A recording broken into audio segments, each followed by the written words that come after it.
Bank digital ini ngerubah cara kita berinvestasi ya, sebagai salah satu cara juga untuk kamu bisa diversifikasi portofolio kamu yang konservatif.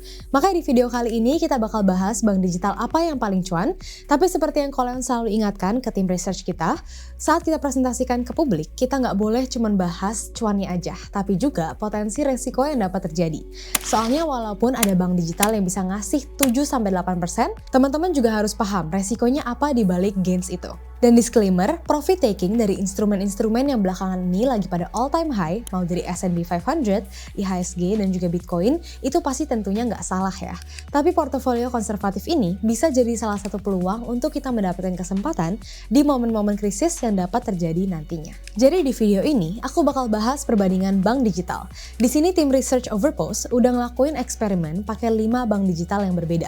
Mulai dari Chrome, Superbank, Bank Neocommerce, Bank Jago, dan juga Bank Cbank. Supaya kalian bisa mutusin bank digital apa yang paling cocok buat kalian tabung nantinya. Nah, hasilnya lumayan mengejutkan ya teman-teman. Soalnya salah satu rahasia di balik cuan deposito 7-8% adalah penyaluran kredit dengan bunga sampai dengan 73% per tahunnya. Jadi kita sebagai investor diberikan 7-8%, tapi orang yang pinjam duit ternyata rate itu sampai dengan 73% per tahunnya. And that's why di video ini kita bakal bahas dari bank apa aja yang kasih return yang paling cuan, fleksibilitas, dan juga kondisi keuangan perusahaannya. Let's go!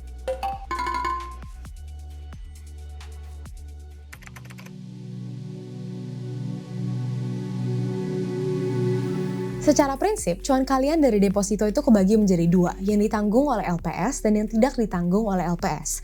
Kalian bisa baca lebih detail tentang ketentuan LPS, tapi salah satu ketentuannya adalah bunga nggak boleh lebih dari ketentuan LPS. Untuk saat ini di 3,5% per tahunnya untuk bank umum. Nah, otomatis kalau kita bicarakan bank-bank yang memberikan bunga 5, 6, bahkan sampai 7%, artinya tabungan kalian tidak ditanggung oleh LPS. And unfortunately, itu artinya kalau misalnya bank tersebut nanti amit-amit bangkrut, duit kalian juga akan ikutan hangus. Dan makanya di luar dari bunga yang kalian bisa dapatkan, kita juga akan sharing gimana masing-masing bank menyalurkan kredit supaya teman-teman bisa memutuskan sendiri apakah teman-teman nyaman dengan cara bank mendapatkan keuntungan tersebut. Karena dengan keuntungan tersebutlah bank digital bisa ngasih kalian return yang di atas rata-rata. Dan tentunya angka yang kita presentasikan hari ini juga masih bisa berubah ya teman-teman, karena BI rate itu bisa berubah. Tahun 2025 aja, BI rate udah turun 5 kali dari 6% ke 4,75%. Dan dengan proyeksi pemangkasan Fed rate, peluang BI rate turun jauh lebih besar. Yuk kita mulai dulu dari lihat cuannya gimana.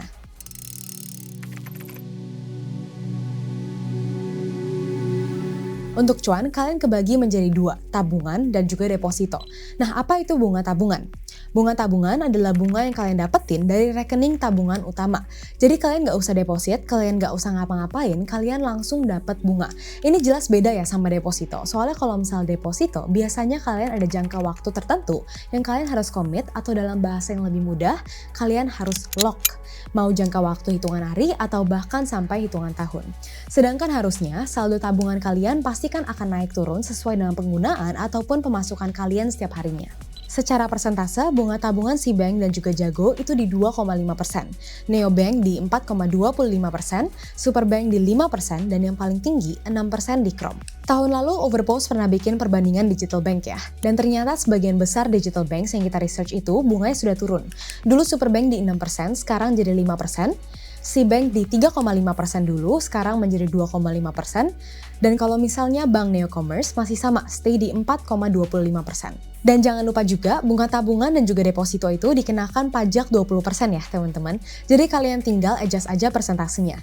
Dan ini dia jumlah net yang kalian akan dapatkan dari masing-masing bank. Lalu ada detail kecil yang perlu kalian perhatiin, yaitu periode pencairannya. Cbank dan juga Neobank ini bunganya cair setiap hari. Sementara Jago, Superbank, dan juga Chrome ini bunganya cair setiap bulan di tanggal 28. Harusnya bagian ini nggak terlalu signifikan, tapi emang lebih enak dan mungkin preferable untuk beberapa orang kalau bisa lihat langsung return harian di Cbank dan juga Neobank.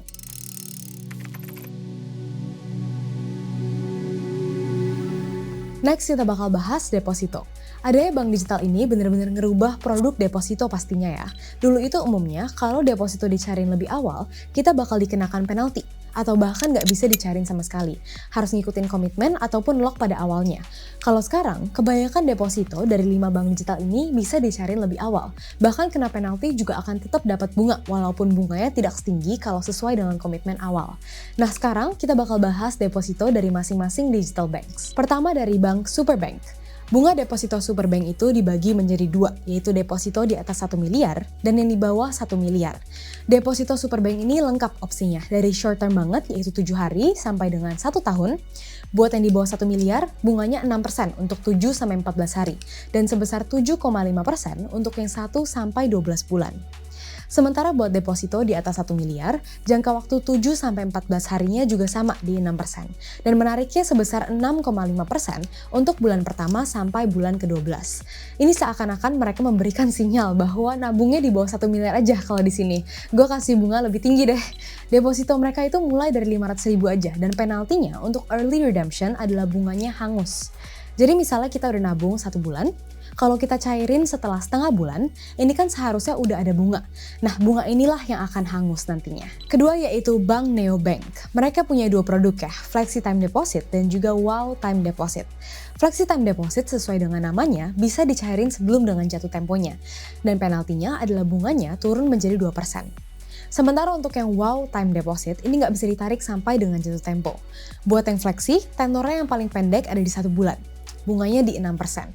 Buat yang 3 bulan, bunganya ada di 6,5%, 6 bulan di 6,75%, dan di 1 tahun ada di angka 7,25%. Sementara buat yang wow, yang non-fleksibel, tenor yang paling pendeknya itu ada di 7 hari, dengan bunga 5%, di 1 bulan bunganya di 6,25%, 3 bulan ada di 6,75%, 6 bulan ada di 7%, dan 12 bulan di 7,5%. Tapi minimal top up dari deposito Neobank ini termasuk yang kecil ya, bisa mulai dari 100.000 aja. Selanjutnya ada Bank Cbank, produknya lumayan straightforward, nggak begitu banyak pembeda dan juga variasinya lebih sedikit dibandingkan bank lainnya. Nah bunganya untuk di 1 bulan ada di 3,75%, 3 bulan itu di 4,5%, 6 bulan itu di 5,25%, dan 12 bulan itu ada di angka 6%. Nah penaltinya kalau misalnya kita cairin tipe deposito ini sebelum dengan jatuh temponya adalah bunganya akan hangus. Dan prosesnya ini sedikit lebih repot karena kalian akan harus melewati telepon ataupun live chat kepada customer service Cbank. Sejauh ini untuk bunga deposito, Cbank yang paling rendah ya. Tapi kalian juga harus tetap rajin ngecek promonya, karena salah satunya yang menarik adalah promo hadiah instan. Jadi intinya, kalian deposito selama 3 bulan, misalnya 500 juta, kalian langsung dapat bunga 6,45% di depan. Jadi bunga 6,5 juta itu kalian akan langsung dapetin sekarang juga. Dan untuk tipe deposito ini, variabelnya ada nominal maupun jangka waktunya. Kalau kalian nabung 1 miliar dan dikunci selama 3 bulan, bunganya itu 6,94%. Kalau misalnya 150 juta, itu di 6,28%. Kalau misalnya kunci 2 miliar, 3 bulan itu di 7,25%. Gimana kalau kalian mau komit 1 tahun? Saat ini untuk 12 bulan yang terbesar itu cuma 100 juta ya, dengan bunga 5,75%. Dan kalau misalnya kalian kunci 10 juta rupiah, bunganya itu di 5,5%. 6 bulan juga sama dengan maksimal 100 juta, dengan bunga 5,04%. Dan terakhir, kalau 10 juta juga sama, tetap di 5,04%. 1 bulan itu bunganya 3,65%. Kalau misalnya kita kunci 25 juta rupiah. Tapi kalau misalnya kita kunci 10 juta rupiah, kita akan mendapatkan 3,35%. Menariknya, walaupun hadiahnya udah ada di awal, tipe deposito harga instan ini tetap bisa dicairin sebelum tanggal jatuh temponya. Penalti yang dikenakan adalah sebesar nilai hadiah ditambah dengan pajak 25%. Nextnya yaitu Bank Krom. Deposito mereka ada 2, yaitu Krom Flex dan juga Krom Max. Dan tenor mereka bisa start dari 14 hari aja. Buat Krom Flex, bunganya di 6,5% buat tenor 14 hari, 6,75% buat yang 1 bulan, 7% buat yang 3 bulan, 7,25% buat yang 6 bulan, dan 7,75% buat yang 12 bulan. Dan kalau misalnya Krom Max, buat tenor 14 hari bunganya ada di 7%. 1 bulan untuk 7,5%, 3 bulan untuk 7,75%, dan 6 bulan di 8%, dan juga 12 bulan di 8,25%. Nah kerennya, satu fitur yang aku bisa bilang unik dan juga hanya ada di Chrome yaitu Customize Tenor. Jadi kalian bisa pilih kalian mau tenornya berapa lama, mulai dari 14 hari aja. Dan di bawah tanggal itu, kalian bisa lihat jumlah bunga yang berlaku kalau misalnya kalian mau lock sampai dengan periode tertentu. Ini menurut aku fitur yang oke banget ya, untuk kalian bisa coba mengambil bunga tertinggi dan ngepasin sesuai dengan situasi cash flow kalian. Dan ini juga yang paling unik, buat Chrome Flex, kalian bisa cairin lebih awal dari jatuh tempo, dan kalian akan tetap mendapatkan bunga di angka 6%. Jadi penaltinya itu kesannya kayak nggak penalti ya, masih tinggi dan juga tetap dapat di 6%. Sehingga ini bikin downside-nya itu kecil banget buat deposito. Starting top up mereka juga mulai dari Rp100.000. Terakhir ada Bank Jago. Deposito mereka mirip kayak Superbank, ditair berdasarkan dengan nominalnya. Tapi uniknya, sifat Bank Jago ini tuh kebalikan dari Superbank. Buat deposito yang di bawah 100 juta, tenor 1 bulan, bunganya itu ada di 5%. Dan sisanya dari 3 bulan sampai 12 bulan, itu di 5,25%. Buat deposito 100 sampai dengan 500 juta, bunganya itu ada di 5,5%, sama rata dari bulan pertama sampai ke bulan ke-12. Di 500 juta sampai dengan 1 miliar, bunganya juga sama rata, yaitu di 5,75% untuk bulan pertama sampai ke bulan ke-12. Buat deposito di atas 1 miliar, bunga untuk tenor 1 sampai 3 bulan itu ada di 6,25% dan 6 sampai 12 bulan itu ada di 6%. Kalau di Superbank, bunganya itu lebih besar buat deposito yang di bawah 1 miliar. Tapi Bank Jago, bunganya lebih besar buat yang di atas 1 miliar. Dan minimal pembelian deposito Bank Jago ada di 1 juta rupiah. Jadi kalau dari semuanya, kita bisa lihat Chrome ini kasih bunga yang paling tinggi ya, dibandingkan dengan yang lainnya. Si bank ini kasih bunga yang paling rendah, tapi si bank ini ada berbagai promo dengan bunga yang menarik, jadi kalian memang harus sering cek. Nah, buat mengantisipasi rate cut yang lebih lanjut, salah satu alternatifnya yang kita bisa ambil adalah deposito dengan jangka waktu yang panjang. Jadi kita bisa ngelok bunga yang tinggi ini. Tapi balik lagi, kebutuhan masing-masing orang pasti berbeda-beda ya. Kalau misalnya tipe-tipe seperti Koleon, dia kurang suka kalau misalnya ngelok jangka panjang.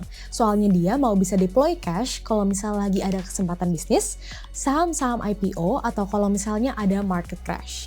Dan kita nggak bisa anggap bunga setinggi ini nggak ada resikonya, terutama bank digital yang bunganya itu di atas batas ketentuan LPS, yaitu di 3,5%. Maka dari itu penting juga buat kita cari tahu detail mengenai perusahaan-perusahaan di balik bank digital ini. Siapa backersnya, seperti apa bisnisnya, dan kemana sih mereka menyalurkan kredit mereka. Jadi kita masuk ke section kedua, yaitu background perusahaan.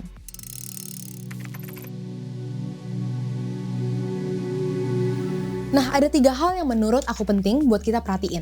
Yang pertama yaitu backers, yang kedua yaitu size perusahaan dan juga growth bisnis, dan yang paling terakhir yaitu penyaluran kreditnya kemana.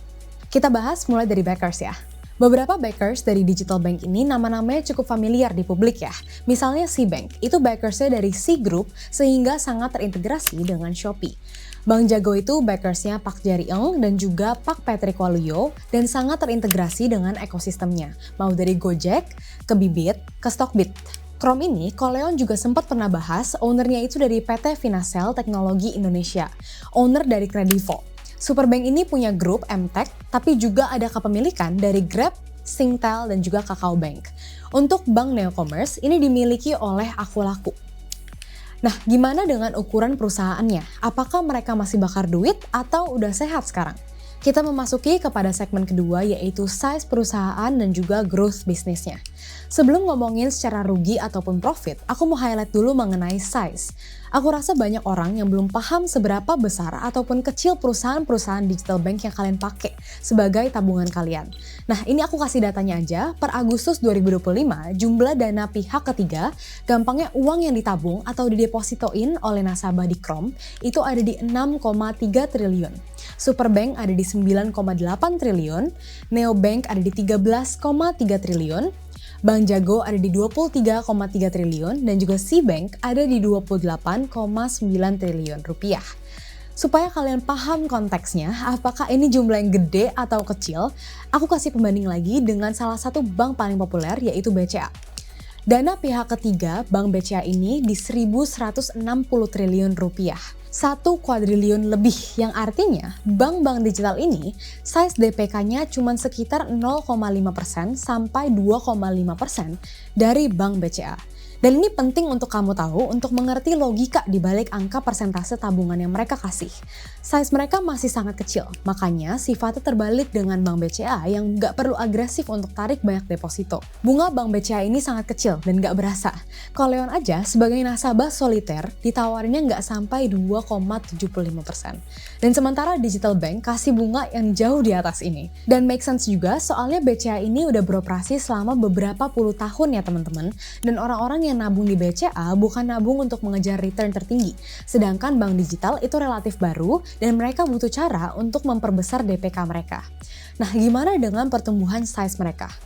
Krom dan juga Superbank sebagai digital bank yang lebih baru, pastinya secara persentase pertumbuhannya terlihat lebih masif. Dalam hampir 2 tahun, kurang lebih dari akhir 2023 sampai dengan Agustus ataupun September 2025, pertumbuhan DPK Krom ini mencapai 1.700-an%, Superbank di 970-an%, dan kalau untuk digital banks yang lebih mature seperti BNC, growth-nya di minus 3,9%, Bank Jago di 95,9%, dan Cbank di 38,6%. BNC ini cukup stagnan ya dalam hal pertumbuhan, tapi overall digital banks ini bertumbuh secara size DPK-nya. Ini wajar karena bunga yang mereka tawarin memang sangat tinggi dibandingkan dengan bunga-bunga konvensional. Nah sekarang gimana dari sisi profitability-nya? Ini data trend profit dari digital banks. Kita bisa lihat dari Krom, Neobank, Jago, dan juga Cbank bahwa ada progres. Dari yang tahun 2022 rugi atau profitnya kecil, trennya meningkat sampai dengan 2024. Ini bahkan data 2025 banyak yang baru sampai kuartal 2 ataupun kuartal 3, tapi udah ngalahin profit full year di 2024. Tapi ada salah satu yang cukup anomali, which is Superbank. Secara tren dari 2022 ke 2024 itu dia lagi bakar duit, kasih bunga yang tinggi. Tapi tiba-tiba di 2025 ini udah jadi profitable. Kenapa ini bisa terjadi? Nah, inilah bagian terpentingnya. Kita harus ngecek dari mana omset mereka datang. Dari mana mereka nyalurin kredit mereka. Nah nggak sih kalian mikir, kenapa di aplikasi digital banks ini, deposito dan juga tabungannya sangat terkenal, tapi produk kreditnya nggak seterkenal ataupun nggak dipromosikan dari banknya. Padahal seharusnya kan bank dapat DPK yang banyak dan harus bisa menyalurkan kredit-kredit ini. Kalau produk kredit dari digital banks ini nggak terlalu terkenal, berarti bukan dari sana mereka menyalurkan kredit mereka. Lalu, dari mana dan kemana? Di laporan keuangan, ada section catatan kaki yang namanya kredit yang diberikan. Di beberapa bank, kita bisa lihat berapa bunga atas kredit tersebut. Misalnya di laporan keuangan 2024 Krom, kita bisa lihat bunga untuk kredit konvensional sebesar 18,12% dan kredit channeling sebesar 55,01%. Nah, kredit channeling kalau kita translate ke bahasa Indonesia, itu artinya kredit penyaluran. Memang nggak ditulis secara eksplisit ya, tapi dengan jumlah kredit yang disalurkan Krom sebesar 4,2 triliun dan ada penyesuaian limit kerjasama dengan Kredivas dan juga Kredivo dari 3,5 triliun menjadi 5 triliun, kita bisa berasumsi ada penyaluran kredit melalui Kredivo. Dan ini penting untuk kita note ya, karena ada perubahan model bisnis kredit online dari masa sebelumnya. Kalau kalian ingat, dulu banyak platform P2P lending. Jadi lewat satu aplikasi tersebut, orang bisa deposit, dikasih bunga 20%-an, kemudian langsung disalurkan untuk kredit konsumtif ataupun produktif.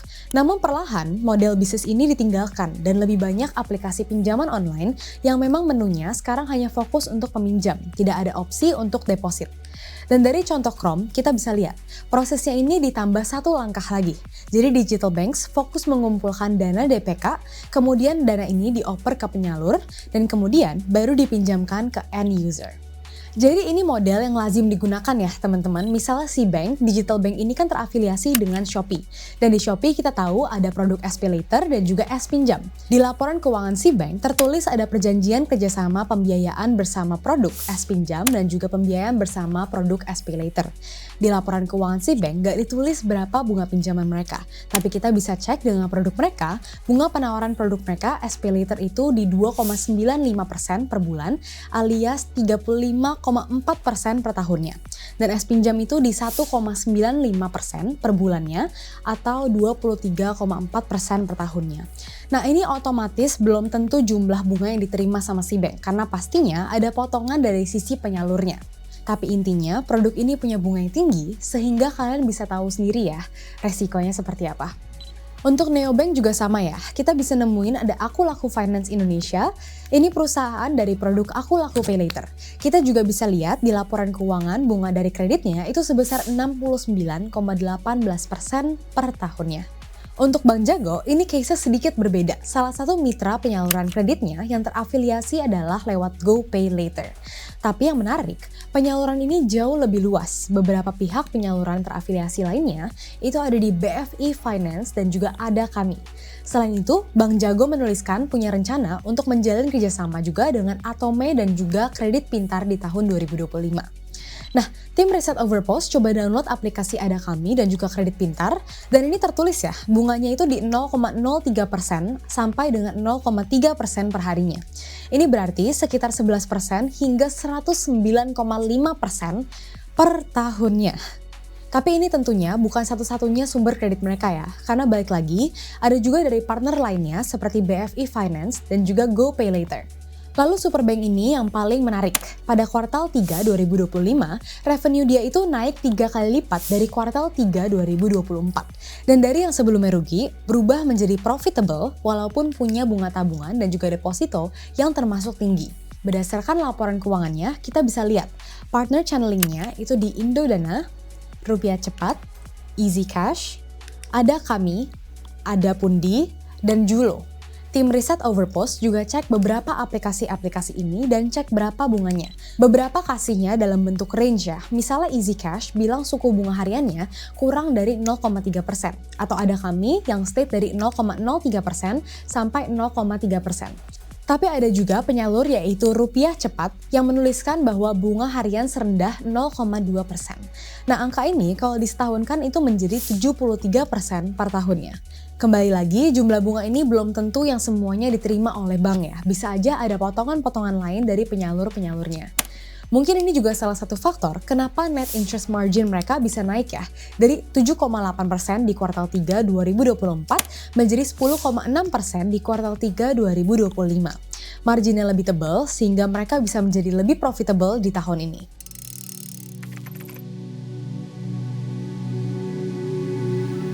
Secara keseluruhan, tujuan video ini adalah kasih lihat kalian datanya itu seperti apa di digital bank, baik dari segi cuan maupun dari segi bisnisnya. Dan buat teman-teman yang investasi duit kalian di digital bank, pastikan kalian pahami resiko sebelumnya ya. Dan Overpost juga tidak akan lelah untuk menyuarakan bahwa diversifikasi itu gratis ya teman-teman. Yes, kita ribet sedikit buka beberapa digital bank, tapi ini memberikan kalian keamanan untuk uang kalian, and that's what matters. Kita nggak akan pernah tahu apakah kedepannya ada digital bank yang bermasalah atau enggak, tapi lebih baik buat sedia payung sebelum hujan. Anyway, kalau kamu mau nonton gimana caranya Ko Hengki mendapatkan cuan ratusan miliar di saham, kamu bisa klik di sini. Atau kalau kamu lebih tertarik belajar bisnis, bisa belajar dari Ko Andrew di sini. Thank you guys, and I will see you in the next video.